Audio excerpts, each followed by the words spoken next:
penggemar K-pop yang gak kesampean ketemu idola bisa terobati dengan versi tiruan.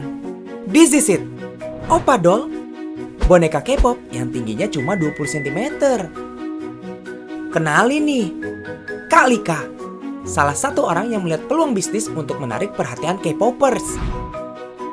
Hai, perkenalkan nama saya Lika, produsen boneka dari Kota Malang. Saya produksi boneka sudah 11 tahun. Setelah riset dari beberapa boneka yang saya kerjakan, akhirnya saya menemukan bahwa boneka K-pop yang paling digemari oleh kalangan milenial saat ini.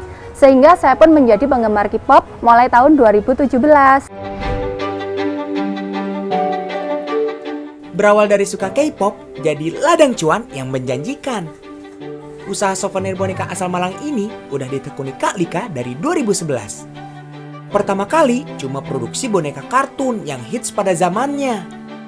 Sampai akhirnya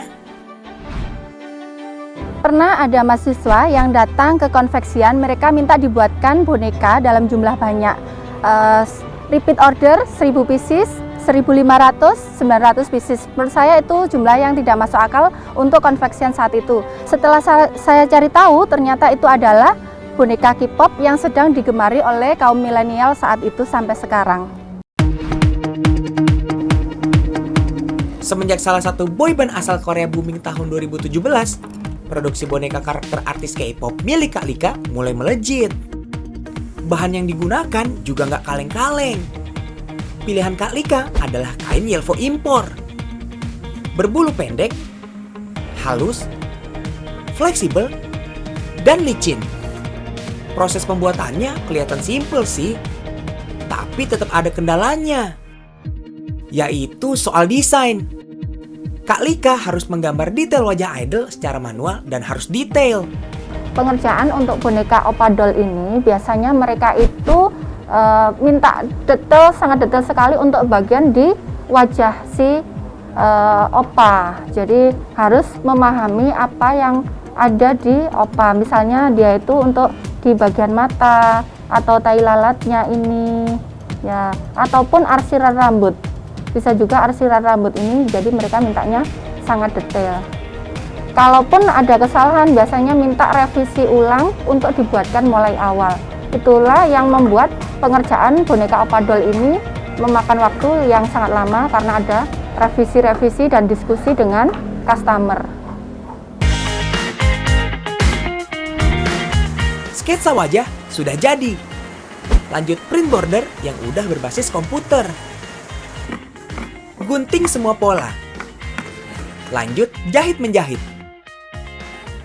Tangkai jadi satu kesatuan bagian depan dan belakang.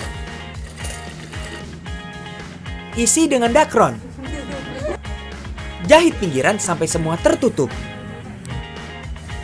Produksinya boleh rumahan, tapi bonekanya sudah berstandar SNI semua kok. Bebas dari komponen atau zat berbahaya, misalnya logam berat. Pernah jadi karyawan departemen store. Pernah juga jadi sales.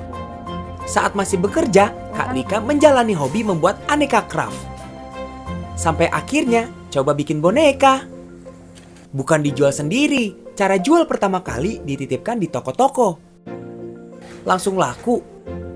Tidak semudah itu Sobat Unyil. Saya pernah galau juga ketika produk saya bersaing harganya dengan produsen-produsen lain yang ada di pasaran. Karena ketika saya produksi sebagus mungkin, itu harganya masih kalah dengan produsen lain. Akhirnya saya ikut binaan di Dinas Koperasi dan Dinas Perindustrian di Kota Malang. Saya diarahkan untuk membuat boneka yang berhubungan dengan ikon Kota Malang. Maka lahirlah boneka Amazing Malang ini. Yang awalnya hanya produksi sedikit, lama-kelamaan jadi bukit. Sekarang, kapasitas produksinya capai 400 boneka per bulan. Pemesannya rata-rata adalah reseller. Paling banyak dari Jakarta dan Bali. Bonekanya cuma diminati pasar lokal aja. Eits, enggak dong. Mancanegara juga iya. Pelanggannya berasal dari Filipina dan Jepang. Jangan anggap sepele pengusaha boneka. Setelah Oppa Doll debut, boneka karakter lainnya juga ikut meroket penjualannya. Sekarang rata-rata omset per bulan mencapai 50 sampai 75 juta rupiah. Lalu, apa sih yang bikin boneka K-pop ini banyak peminatnya? Saya pernah bertanya kepada para fans K-pop, mereka membeli produk-produk merchandise Oppa Doll itu karena mereka ingin merasa lebih dekat dengan idolanya. Wait, selain Oppa Doll, Unyil juga nggak mau kalah dong. Kak Lika juga bikin Unyil versi Oppa Doll-nya. Handsome kan? Hihihi.